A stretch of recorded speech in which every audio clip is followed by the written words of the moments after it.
Welcome to icon news. నేను మీ పవన్ కృష్ణమూర్తి. ముందుగా ఇది నా వ్యక్తిగత అభిప్రాయం కూడా. నేను నా మాటలే చెప్తున్నాను. కొన్ని పాయింట్స్ బయట చాలా మంది మాట్లాడే పాయింట్స్ కొన్ని తెచ్చుకొని అట్ ద సేమ్ టైం నాకు చెప్పాలి అనుకున్నటువంటిది ఒక సామాన్యుడిగా, ఆంధ్రప్రదేశ్ పౌరుడిగా నాకు చెప్పాలి అన్నది నేను నిజంగానే చెప్తున్నాను. పోలవరం మీద మురిగే కుక్కలకి ఇదే చెప్పు దెబ్బ, అంటే సమాధానం. పోలవరం మీద ఎవరైతే మురుగుతున్నారో, మురిగే వాళ్ళందరికీ కూడా, వాడు ఎవడైనా కానివ్వండి, వాడు మాజీ ముఖ్యమంత్రి, మాజీ మంత్రి, మాజీ ఎమ్మెల్యేనా, ఇంకొకడా వయసులో పెద్దవాడా, ఇంకొకటి నాకు అనవసరం. అమరావతి మీద, పోలవరం మీద ఎవడైనా సరే అవాకులు చవాకులు పేల్తే చెప్పు తెగేలా కొడతాను. నేనైతే మాత్రం డెఫినెట్ గా. నేను ఒక సామాన్యుడిగా మాట్లాడుతాను, ఒక జర్నలిస్ట్ గా కాదు, ఐకాన్ న్యూస్ ప్రతినిధిగా కాదు, ఒక పౌరుడిగా, రాష్ట్ర భవిష్యత్తుని కాంక్షించేవాడిగా, రాష్ట్ర అభివృద్ధిని కోరుకునేవాడిగా, రాష్ట్ర అభివృద్ధి పరుగులు పెట్టాలి అని చెప్పి నేను కూడా ఒక సమిధలాగా. ఎవడైనా సరే, ఎందుకు ఈ మాట అనాల్సి వస్తుందంటే, వైసీపీ సోషల్ మీడియా, నిజంగా వాళ్ళనే అనాలి, వైసీపీ కుక్కలనే అంట ఇక్కడ. ఎందుకంటే ఇంకెవరికి అవసరం లేదు, పోలవరం మీద కానీ అమరావతి మీద కానీ పడి ఏడ్చేది ఇంకెవరికి అవసరం లేదు. ఒకవేళ వాళ్ళు ఉన్నారనుకోండి ఎవరన్నా, వాళ్ళని కూడా కుక్కలనే అంట, పిచ్చి కుక్కలనే అంట. పళ్ళు రాలిపోతాయి. ఇదే వార్నింగ్ అనేది. మేబీ నా భాష కట్టు దాటుతూ ఉండొచ్చు, నా భావం చాలా ఘాటుగా ఉండొచ్చు, తప్పే లేదు, తప్పదు కూడా. మూతి ముడుచుకుని కూర్చొని సర్లే వాళ్ళు ఏదో మాట్లాడతారు, ఇలా అన్నారు అలా అన్నారు, అది జరిగింది ఇది జరిగింది, ఈ మాటలు చాలు. ఇంకా ఈ మాటలతోటే కాలం గడిచిపోయింది. ఎందుకంటే ఏమేం మాట్లాడుతున్నారు, తన భార్య హెరిటేజ్ కంపెనీకి నీరు ఇవ్వడానికి పోలవరం నేనే కడతాను అని చంద్రబాబు తీసుకున్నారా? వైసీపీ కుక్కలు ఇవి మాట్లాడుతున్నాయా? హెరిటేజ్ కి నీరు ఇవ్వడానికి పోలవరం ఈయన కట్టాలా? హెరిటేజ్ కి నీళ్ళు కావాలంటే పోలవరం ఎందుకు? అక్కడ బోర్ వేసుకుంటే సరిపోతుందిగా. కృష్ణానది నుంచి ఒక లిఫ్ట్ ఇరిగేషన్ లాంటిది ఏమన్నా వాళ్ళే మేము స్పాన్సర్ చేస్తామండి, మాకు ఇలా నీళ్లు కావాలి, ప్రభుత్వానికి ఖర్చు అవసరం లేదు, మేమే పెట్టుకుంటామంటే సరిపోతుందిగా. వాళ్ళకి ఆ మాత్రం తెలివితేటలు లేవనుకుంటున్నారా ఏంటి? ఆ మాత్రం తెలివితేటలు లేవనుకుంటున్నారా ఏంటి వాళ్ళకి? ఏదో మీరు ఇష్టం వచ్చినట్టు మీరు వాగడం, దానికి వచ్చి మేము కౌంటర్లు ఇచ్చుకుంటూ కూర్చోవడం. ఈసారి కౌంటర్లు కాదు రే, ఒక్కొక్కళ్ళకి చెప్తున్నాం కదా, వైసీపీ ఎవరైతే పోలవరం మీద అమరావతి మీద మురుగుతున్నారో కుక్కలు, పళ్ళు రాలిపోతాయి. మీరు రాష్ట్ర అభివృద్ధిని కోరుకుంటారా? మీతో కలిసి వస్తాం, చేయగలుగుతాం, తప్పు లేదు. కానీ ఇలాంటి తప్పుడు వార్తలు, తప్పుడు మాటలు మాట్లాడితే మాత్రం నిజంగానే పళ్ళు రాలిపోతాయి. ప్రభుత్వం చేయాల్సిన పని యాక్చువల్లీ చట్టపరంగా చట్టాన్ని చేతుల్లో తీసుకోవాల్సి వస్తుంది 100%. తర్వాత ఏం చెప్పారు నిన్న చంద్రబాబు నాయుడు గారు మాట్లాడుతూ, చంద్రబాబు పోలవరం మీద చర్చ జరగాలి, తను మళ్ళీ పనులు మొదలు పెట్టబోయే ముందు దాని ప్రస్తుత గతిని చూపిస్తూ చాలా బాధపడుతూనే మొత్తం ప్రజెంటేషన్ ఇచ్చారు, శ్వేతపత్రాన్ని రిలీజ్ చేశారు. అందులో ఏం వాస్తవాలు వచ్చాయని అందరికీ తెలిసిందే. 72% పనులు 2014 నుంచి 19 వరకు పూర్తయితే 2019 నుంచి 24 వరకు కేవలం 3.84% పనులు 4,500 కోట్ల రూపాయలు ఖర్చు పెట్టి వీళ్ళు చేసినటువంటిది 5 ఏళ్లలో పని. అది కూడా నాసిరకం. మరి వీళ్ళు ఏమనాలి? తర్వాత వీళ్ళు ఏమంటారు? ఇవాళ సాక్షి పేపర్ ఒకసారి చూడండి. సాక్షి పేపర్లో పోలవరం మీద ఏం రాశాడో తెలుసా? అసలు కేంద్రం కట్టాల్సిన పోలవరాన్ని చంద్రబాబు తీసుకోవడమే తప్పు. అది ఎలాగో ఒక కూసు పత్రిక, డౌట్ లేదు. అందులో ఇలాంటి వార్తలు కాస్త ఇంకేం వస్తాయి? ఇంతకుమించి ఏం ఎక్స్పెక్ట్ చేస్తాం మనం? ఏం చేయడానికి కూడా లేదు. ఏంటి, కేంద్ర ప్రభుత్వం అంటే జాతీయ హోదా ఉంది కాబట్టి కేంద్రమే కట్టాలి, మనం చేతులు ముడుచుకుని హ్యాపీగా కూర్చోవచ్చు, వాళ్ళు కట్టి ఎప్పుడు ఇస్తే అప్పుడు తీసుకోవాలా? రాష్ట్రాన్ని అసలు బాగుపడిన ఎవర్రా మీరు? మీ బతుకులావి, మీ బతుకు ఇంతేనా? కేంద్రంలో 16 ప్రాజెక్టులు ఉన్నాయి, 16 జాతీయ ప్రాజెక్టులు, ఇరిగేషన్ ప్రాజెక్టులు ఉన్నాయి. ఒక్క భాక్రానంగల్ తప్ప ఇప్పటి వరకు పూర్తయిన ప్రాజెక్ట్ ఒక్కటి చూపించండి రా, స్టేట్ ఇనిషియేషన్ తీసుకోకుండా. మీ బతుకులకి ఏమైనా హిస్టరీ తెలిసి ఉంటే, మీకు ఏమన్నా అసలు ఆలోచన ఉండి ఏడిస్తే చెప్పండి రా. 16 ప్రాజెక్టులు పెండింగ్ లో ఉన్నాయి మొత్తం అన్ని కూడా. కొన్ని ఇంకా డిపిఆర్ దశల్లోనే ఉన్నాయి. 72% పూర్తయిన ప్రాజెక్ట్ ఒకటి చూపించండి మీ బతుకులకి ఉంటే. మీరు చూపించలేరు, ఎందుకంటే లేవు కాబట్టి. ఇంకా డిపిఆర్ల దగ్గరే కొట్టించుకుని ఉన్నాయి, ఇనిషియల్ స్టేజ్ లోనే ఉండిపోయాయి. ఎప్పుడు పూర్తవుతాయనే దానికి లేదు, ఎందుకంటే కేంద్ర ప్రభుత్వం, కేంద్రం మీద వదిలేసాయి. ఆ రాష్ట్రాలకు ఇలాంటి ఆలోచన లేదు. కానీ ఎప్పుడో, ఎందుకంటే దీనికి హిస్టరీ మొన్నే చూసా, ఇప్పటికి తలుచుకుంటూనే ఉంటాం మహానుభావుడు సర్ ఆర్థర్ కాటన్ గారిని. ధవళేశ్వరం బ్యారేజ్ కట్టి గోదావరి పరివాహక ప్రాంతం గోదావరి జిల్లాని సస్యశ్యామలం చేసిన ఆయన పోలవరానికి కూడా ప్రపోజల్ ఇచ్చాడు. 1937 సంవత్సరంలో అప్పుడున్నటువంటి బ్రిటిష్ ప్రభుత్వానికి ప్రపోజల్ వెళ్ళి దాన్ని ఏం చేస్తే బాగుంటుంది ఎంత అనే దానికి అప్పట్లో దాదాపుగా ఎన్ని లక్షల రూపాయలు ఖర్చు పెట్టి ఇది మొత్తం చేయాలి అన్నారు. దానికి ఏం చెప్పారో తెలుసా? అప్పుడు ఇచ్చినటువంటి రిపోర్ట్ లో, పోలవరానికి ఇచ్చినటువంటి రిపోర్ట్ లో ఏం చెప్పారో తెలుసా? దక్షిణ భారతదేశం మొత్తం కూడా దీని వల్ల బాగుపడుతుంది. అదేమో ఆంధ్రప్రదేశ్ ఒక్కదానికి కాదు, పోలవరం అనేది దక్షిణ భారతదేశం మొత్తం, ఒరిస్సా, ఛత్తీస్గఢ్, ఆ రాష్ట్రాలు సైతం నదులు అనుసంధానం చేసి కృష్ణా నదిలను రాయలసీమకి తీసుకెళ్తే తమిళనాడు వాళ్ళు అయ్యా మా గ్రౌండ్ వాటర్ లెవెల్స్ పెరిగాయి అన్నారు అప్పుడు 2019లో అంద్రినివా సుజల స్రవంతి. అలాంటి పోలవరం మీద అవాకులు చవాకుల ఎప్పుడో 8 దశాబ్దాల కింద మాట. అప్పటి నుంచి ఇప్పటికి ఇంకా ముక్కుతూ ములుగుతూ అవుతుంది అనుకుంటున్నప్పుడు 72% పూర్తయింది. మళ్ళీ మొదటికి వచ్చింది మీరు చేసిన దిక్కుమాలిన పనులకి. జగన్మోహన్ రెడ్డి చేసిన దిక్కుమాలిన పనులకి. ఎందుకంటే ఇద్దరిని పెట్టాడు ఇరిగేషన్ మినిస్టర్ల కింద. అందులో ఒకడంటాడు 1% మీడియా మిత్రులను పిలిచి బట్టలు పెట్టి మరి మేము 2020లో ఇచ్చేస్తున్నాం, 21లో ఇచ్చేస్తున్నాం, 22లో ఇచ్చేస్తున్నాం. ఏమిచ్చాడు? నోటి పారుదల ఇచ్చాడు. తర్వాత ఇంకో మహానుభావుడు వచ్చాడు, ప్రబుద్ధుడు. గంట అరగంట ఆ కార్యక్రమాల్లోనే ఉంటాడు. పైగా మా కాపు జాతికి ఒక వ్యసనం ఉంది, మేము ఎక్కువ మందు తాగుతాం, మద్యం తింటాం, సో అదే మాంసం తింటాం, మాకు పెచ్చుంది అని ఆయనకున్న దాన్ని మొత్తం జాతికి ఆపాదించేశాడు. పైగా అంటాడు నాకు పోలవరం అర్థం కాలేదు, అందుకే అది చాలా కాంప్లికేటెడ్. మరి అర్థం కాని దానికి చంద్రబాబు నాయుడు నిన్న శ్వేతపత్రం రిలీజ్ చేస్తూ పవర్ పాయింట్ ప్రజెంటేషన్ ఇస్తే మళ్ళీ ఇమ్మీడియట్ గా ఓ టీవీ ఒకటి వేసుకొని దిక్కుమల్ల 2 గ్రాఫిక్ నోట్స్ వేసుకొని పోలవరం మీద ఏదో నాకే తెలుసు నేనే పెద్ద ఇంజనీర్ అన్నట్టు అంబటి రాంబాబుకి ఎందుకంత దురద?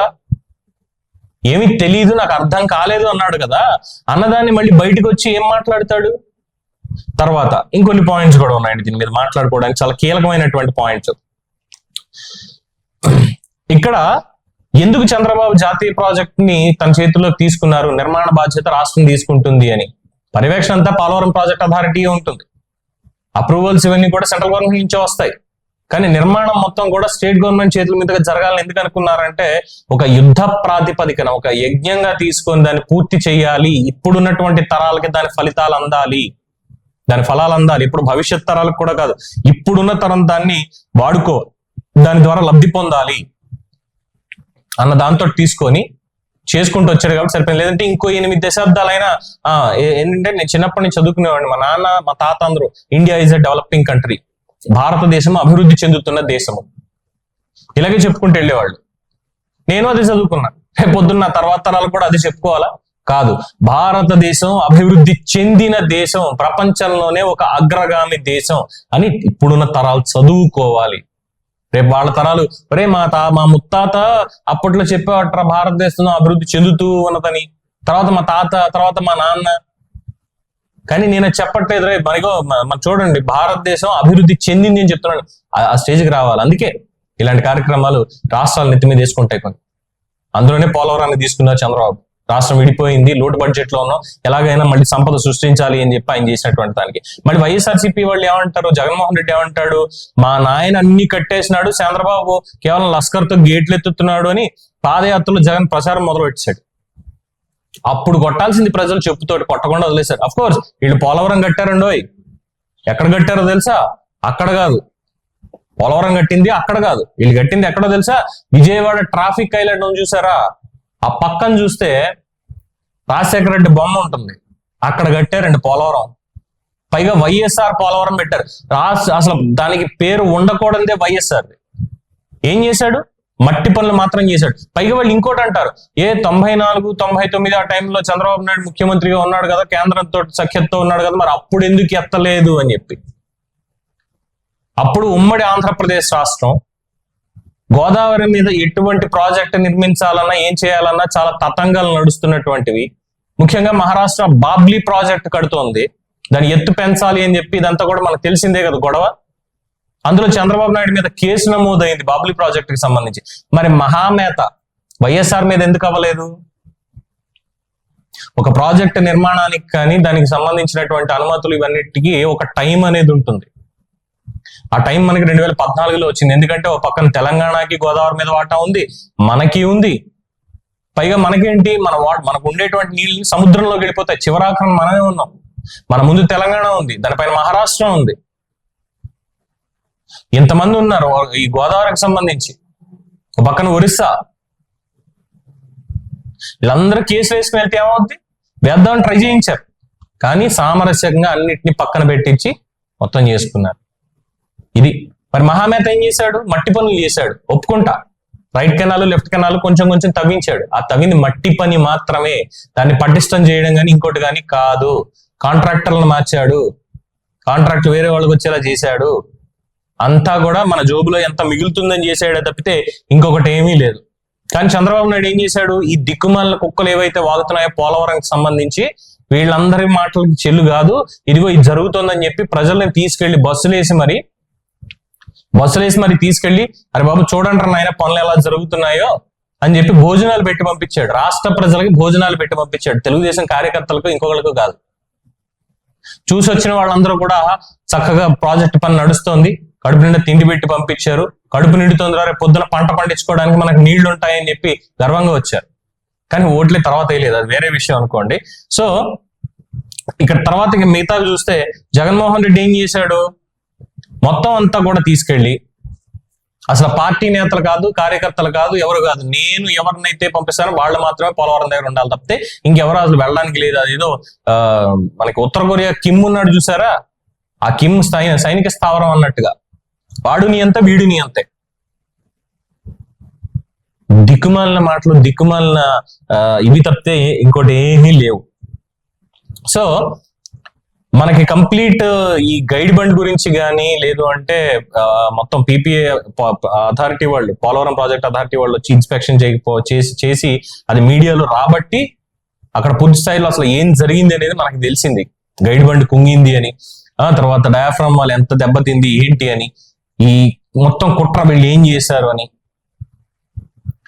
తీసుకెళ్లి నవయుగ వాళ్ళకి మంచి పేరు ఉంది నిజంగానే కన్స్ట్రక్షన్ ఫీల్డ్ ఇటువంటి పెద్ద పెద్ద ప్రాజెక్టులు చేయడంలో. అలాంటి వాళ్ళని పక్కన పెట్టేసి రివర్స్ టెండరింగ్ పేరుతో తీసుకెళ్లి మేఘా కృష్ణారెడ్డికి ఇచ్చాడు. మేఘా కృష్ణారెడ్డి కాళేశ్వరంలో ఏం జరిగిందో అందరికీ తెలిసిందే, రైట్? మరి పోలవరంలో గైడ్ బండ్ కుంగింది, మరి మేఘా కృష్ణారెడ్డి ఒప్పుకుంటాడు ఇప్పుడు తప్పు నాదే అని? పైగా దానికి మళ్ళీ వీళ్ళు వచ్చి సొల్లు చెప్పడం, లేదు అంతా మట్టి నేల, ఇసుక నేల, అందుకే కుంగింది. ముందు సాయిల్ టెస్ట్ చేయరా కట్టేటప్పుడు? సో ఇలాంటి పాయింట్లు చాలా ఉన్నాయని చెప్పుకోవాలనుకుంటే. అందుకే వీళ్ళు చేసేటువంటి బురద పనులు ఎలా ఉన్నాయంటే హెరిటేజ్ కోసం, హెరిటేజ్ కి నీళ్లు ఇవ్వడం కోసమే చంద్రబాబు తన చేతిలోకి తీసుకున్నాడు అని చెప్పి వీళ్ళు ఏదైతే చేస్తున్నారో ఇలాంటివి నేనైతే తీవ్రంగా ఖండిస్తాను అన్న మాట చిన్నది అవుతుంది. ఇలాంటి మాటలు ఎవడన్నా మాట్లాడితే నాకు ఎదురైతే నేను నిజంగానే నా ఎడంకాలు చెప్పు తీసుకుని కొడతాను.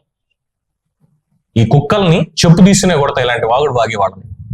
సో మీరు కూడా ఆంధ్రప్రదేశ్ ప్రజానీకం యావత్తుకి ఇచ్చేటువంటి సందేశం ఇదే. పవన్ కృష్ణమూర్తి అనేటువంటి ఒక సామాన్యుడిని నేను అమరావతి విషయంలో కానీ పోలవరం విషయంలో కానీ జరుగుతున్న పనుల్ని, అభివృద్ధి పనుల్ని ఆటంకపరిచేలాగా, ప్రజల్లోకి తప్పుడు సమాచారం వెళ్లేలాగా, అది ఏ మీడియా ఛానల్ అవనివ్వండి, ఏ మీడియా హౌస్ అవనివ్వండి, వాడు ఎంత పెద్దవాడవనివ్వండి, ఆఖరికి జగన్మోహన్ రెడ్డి అండ్ బ్యాచ్ అవనివ్వండి, మురిగే కుక్కల్ని ఎవరినైనా సరే పళ్ళు రాలగొట్టాల్సిందే ప్రజలు.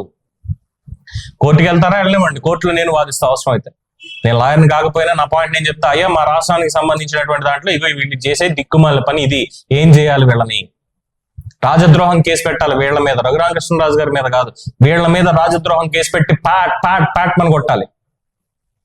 కస్టోడియల్ టార్చర్ అంటే వీళ్ళకి కావాలి, కస్టోడియల్ అవసరం లేదు, పబ్లిక్ లోనే వీళ్ళని కొట్టాలి. సో ఈ కుక్కలన్నింటికి ఇదే సమాధానం. రాష్ట్రం త్వరితగతిన నిర్మిస్తుంది పోలవరం ప్రాజెక్ట్ ని. అది మరి ఈ 5 ఏళ్లలో ఖచ్చితంగా నిర్మించడం అవుతుంది అంటున్నారు. మరి 2 సీజన్లు అవుతుందని చంద్రబాబు నాయుడు గారు చెప్పారు. బట్ ఉన్నటువంటి పరిస్థితుల్లో రేపు నిపుణుల కమిటీ ఇచ్చేటువంటిది, ఎందుకంటే యుఎస్ నుంచి, కెనడా నుంచి ఒక 3 ఉద్దండులు వస్తున్నారు. 15 రోజుల పాటు ఇక్కడే ఉండి పోలవరానికి సంబంధించినటువంటి ప్రతి అంశాన్ని కూడా పరిశీలించి ఒక రిపోర్ట్ ఇచ్చి వాళ్లే టైం లిమిట్ కూడా సెట్ చేసిస్తారు. ఇదిగో ఈ టైంలో చేస్తే ఇది అవుతుంది, ఈ టైంలో చేస్తే ఇది అవుతుంది, దీనికి మెజర్స్ తీసుకోండి అని చెప్పి. సో అప్పుడు మనకు తెలుస్తుంది అది 2 సీజన్లు అవుతుందా లేదా 3 సీజన్లు పడుతుందా అని చెప్పి. సో ఈ 5 ఏళ్లలో మాత్రం ఖచ్చితంగా అవుతుంది అన్నటువంటి ఒక పాయింటే ప్రస్తుతానికి చాలా ఆనందం అని చెప్పుకోవాలి.